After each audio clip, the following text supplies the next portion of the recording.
नमस्कार। आज हम एनसीईआरटी की संस्कृत की पुस्तक रुचिरा भाग 3 कक्षा 8 का तीसरा चैप्टर डिजी भारतम के अभ्यास वाला भाग लेकर प्रस्तुत हैं। आइए प्रारंभ करते हैं। सबसे पहले प्रश्न 1, अधोलिखितानां प्रश्नानां उत्तराणि एक पदेन लिखत। पहले प्रश्न में ये जो नीचे जो दे रखे हैं प्रश्न, इनका उत्तर सिर्फ एक पद में देना है। पहला प्रश्न, पहले प्रश्न का पहला भाग, कुत्र डिजिटल इंडिया इत्यस्य चर्चा भवति। डिजिटल इंडिया, इसकी चर्चा कहाँ हो रही है? तो पाठ के अनुसार, पाठ में भी आया है, इसका एक पद में उत्तर है संपूर्ण विश्वे। अब आते हैं प्रश्न 2 पे, केन सह मानवस्य आवश्यकता परिवर्तते। केन, किसके सह साथ, मानवस्य, मानव की आवश्यकता परिवर्तते, बदलती हैं। किसके साथ मानव की आवश्यकता बदल जाती हैं?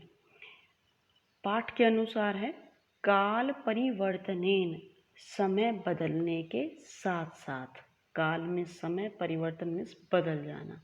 समय के साथ साथ मानव की आवश्यकताएं भी बदल जाती हैं।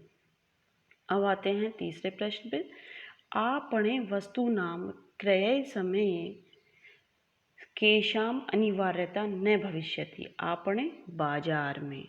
आपण मतलब बाजार, आपणे बाजार में। वस्तूनां, वस्तु की। क्रय समय, खरीदने के समय।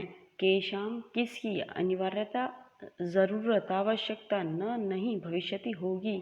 बाजार में वस्तु खरीदते समय किसकी आवश्यकता नहीं होगी? इसका उत्तर है रूप्यकाणाम, रुपये की। अब आते हैं चौथे प्रश्न पे, कस्मिन् उद्योगे वृक्षः उपयुज्यते। किस उद्योग में पेड़ों की उपयोगिता होती है? इसका उत्तर है करगद उद्योगे, कागज के उद्योग में। प्रश्न 5, पहले प्रश्न का पांचवां भाग, अद्य सर्वाणि कार्याणि केन साधितानि भवन्ति। अद्य, आज, सर्वाणि सभी, कार्याणि कार्य, केन किसके द्वारा, साधितानि साधित होते हैं, भवन्ति होते हैं। आज किसके, आज सभी कार्य किसके द्वारा होते हैं? इसका उत्तर है संगणक यंत्रेण, कंप्यूटर के द्वारा। तो प्रश्न 1 यहीं समाप्त होता है। अब आगे बढ़ते हैं। अब आते हैं दूसरे प्रश्न पर, अधोलिखितानां प्रश्नानां उत्तराणि पूर्ण वाक्येन लिखत। नीचे जो प्रश्न दे रखे हैं उनका उत्तर हमें पूरे वाक्य में लिखना है। पहला प्रश्न, प्राचीन काले विद्या कथम गृह्यते स्म। पुराने समय में विद्या या पढ़ाई लिखाई किस प्रकार से ग्रहण की जाती थी? तो इसका उत्तर है प्राचीन काले विद्या मुखेन गृह्यते स्म। प्राचीन समय में विद्या केवल मुख से ही ग्रहण की जाती थी। दूसरा प्रश्न, वृक्षाणां कर्तनं कथम न्यूनता यास्यति। वृक्षाणां, पेड़ों के कटाव में किस प्रकार से कमी आ जाएगी? वृक्षाणां कर्तनं संगणकस्य प्रयोगेण न्यूनतां यास्यति।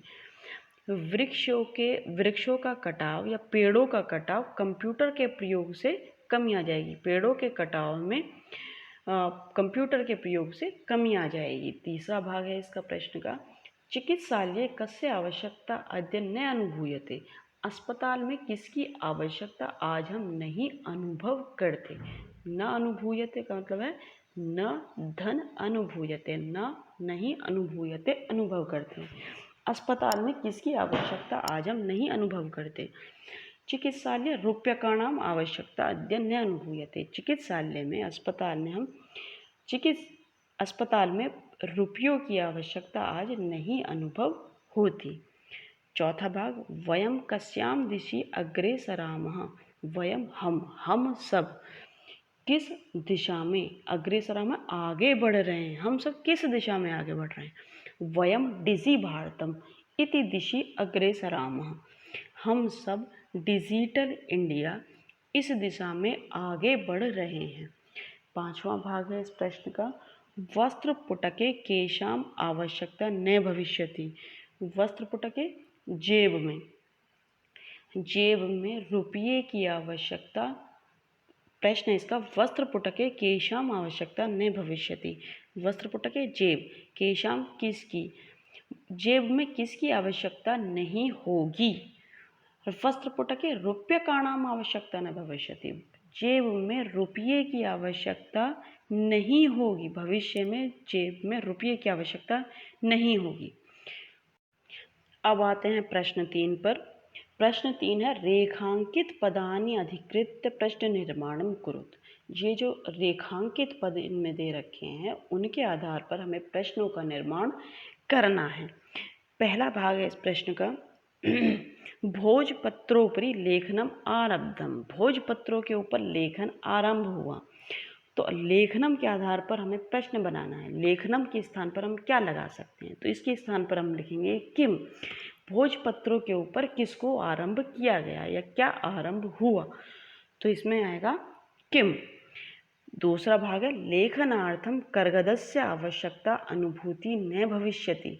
लेखन के लिए, लेखनार्थम लेखन के लिए कर्गदस्य कागज की आवश्यकता अनुभूति, आवश्यकता का अनुभव नहीं होगा। लेखन के लिए कागज का आवश्यकता का अनुभव नहीं होगा। तो कर्गदस्य के स्थान पर किसकी आवश्यकता का अनुभव नहीं होगा, तो इसमें आएगा कस्य। तो हमारा उत्तर बनेगा इसका, लेखनार्थम कस्य आवश्यकतायाः अनुभूति न भविष्यति। अब है तीसरा भाग, विश्राम गृहेषु कक्षम सुनिश्चितम भवेत्। विश्राम घरों में कमरों का निश्चय होता है। तो विश्राम गृहेषु एक स्थान है, तो स्थानों की जहाँ होती है वहाँ हम कुत्र लिख सकते हैं, कहाँ पर कमरों का निश्चय होता है। अब प्रश्न 3 का चौथा भाग, सर्वाणि पत्राणि चलदूरभाषयंत्रे सुरक्षितानि भवन्ति। सभी पत्र हमारे चलदूरभाषयंत्री मोबाइल में सुरक्षित हैं या होते हैं, मोबाइल में सुरक्षित होते हैं। तो चल दूरभाष यंत्र के स्थान पर हमें ये लगाना है कि कहाँ पर या किस में सुरक्षित होते हैं। किस में सुरक्षित होते हैं, तो इसके है कस्मिन। सर्वाणि पत्राणि कस्मिन सुरक्षितानि भवन्ति। सारे पत्र हमारे किस में सुरक्षित होते हैं। फिर है 5वां भाग, वयम उपचारार्थम चिकित्सालयम गच्छामः। हम सब उपचार के लिए, इलाज के लिए चिकित्सालय को जाते हैं। तो इसमें आएगा वयम, हम सब। प्रश्न है हमारा, हम सब अस्पताल किस लिए जाते हैं, ये हमारा उत्तर बनेगा। तो किस लिए का आएगा किम अर्थम। वयम किम अर्थम चिकित्सालयम गच्छामः। आगे बढ़ते हैं। अब है प्रश्न 4, उदाहरणम अनुसृत्य विशेषण विशेष्य मेलनम कुरुत। उदाहरण के अनुसार हमें विशेषण और विशेष्य का मेल करना है। तो ये हमें पाठ के आधार पर करने हैं। इसका एक सीधा सरल है तरीका। इन शब्दों को हम देखेंगे और उनके आगे जो शब्द हैं वही हमारा उत्तर होगा। इसमें इन्होंने एग्जाम्पल भी दे रखा है, जैसे एक तरफ विशेषण दे दिए, दूसरी तरफ विशेष्य। पाठ प्रश्न आप पुस्तक में अपने में देखेंगे, यहाँ उत्तर हैं। एग्जाम्पल पहले इन्होंने उदाहरण दिया संपूर्ण, तो संपूर्ण में पाठ के अनुसार इसका विशेष्य पद है भारते। अब आगे बढ़ते हैं, जो हमारे प्रश्न है मौखिकम, इसका विशेष्य पद है ज्ञानम। मनोगताः उपकारः टंकिता काले महान विनिमय मुद्राविहीन कार्याणि। ये पाठ के अनुसार हैं। आगे बढ़ते हैं प्रश्न 5 पे, अधोलिखित पदयोः संधिं कृत्वा लिखत। नीचे जो पद दे रखे हैं उनको संधि करके लिखें। पदस्य धन अस्य। इनका हम मेल करेंगे तो हमारी संधि बनेगी पदस्य अस्य, दीर्घ संधि ऊपर हमने दे रखा है। फिर आगे बढ़ते हैं। तालपत्र धन ऊपरी, ताल पत्रोपरि। आगे है च धन अतिष्ठत, चा तिष्ठत। कर्गद धन उद्योगे, कर्गदोद्योगे। क्रय धन अर्थम, क्रयार्थम। इति धन अनयो, इत्यनयो। उपचार धन अर्थम, उपचारार्थम। ये आगे इसी प्रकार से आप समझ सकते हैं संधियों को और इनका अभ्यास भी कर सकते हैं। आगे बढ़ते हैं। प्रश्न 6। उदाहरणम अनुसृत्य अधोलिखितेन पदेन लघु वाक्य निर्माणम कुरुत। उदाहरण के अनुसार इन्होंने पद दे दिया है, उसको हमें एक लघु वाक्य उसके ऊपर बनाना है। उदाहरण दिया है इन्होंने जिज्ञासा, जिज्ञासा जानने की इच्छा। तो इन्होंने इसके आधार पर एक वाक्य लघु वाक्य बनाया। मम मनसि वैज्ञानिका नाम विषये जिज्ञासा अस्ति। मेरे मन में वैज्ञानिकों के विषय में जानने की इच्छा है। अब ये इन्होंने उदाहरण दिया, इसे ऐसे ही हमें स्वयं बनाने हैं। आवश्यकता, अद्यत्वे लेखनार्थम कर्गदस्य आवश्यकता न अस्ति। नास्ति का मतलब है न धन अस्ति। आज लेखन के लिए कागज की आवश्यकता नहीं है। आगे देखते हैं। सामग्री, मम समीपे लेखन सामग्री मम समीपे लेखन सामग्री अस्ति। मेरे पास लेखन सामग्री है। तीसरा भाग है इसका पर्यावरण सुरक्षा। पर्यावरण सुरक्षा अस्माभिः कर्तव्या। पर्यावरण की सुरक्षा हमारा कर्तव्य होना चाहिए। विश्राम गृहम, विश्राम घर। नगरे विश्राम गृहम अस्ति। नगर में विश्राम घर है। अब प्रश्न 7। उदाहरण अनुसारम कोष्ठक प्रदत्तेषु पदेषु चतुर्थीं प्रयुज्य रिक्त स्थानानि या रिक्त स्थान पूर्तिम कुरुत। उदाहरण के अनुसार जो कोष्ठक में पद दे रखे हैं उनमें चतुर्थी विभक्ति लगाकर हमें रिक्त स्थान भरने हैं। उदाहरण दे रखा है इन्होंने भिक्षुक का, भिक्षुक उदाहरण है, यहाँ पर खाली स्थान है।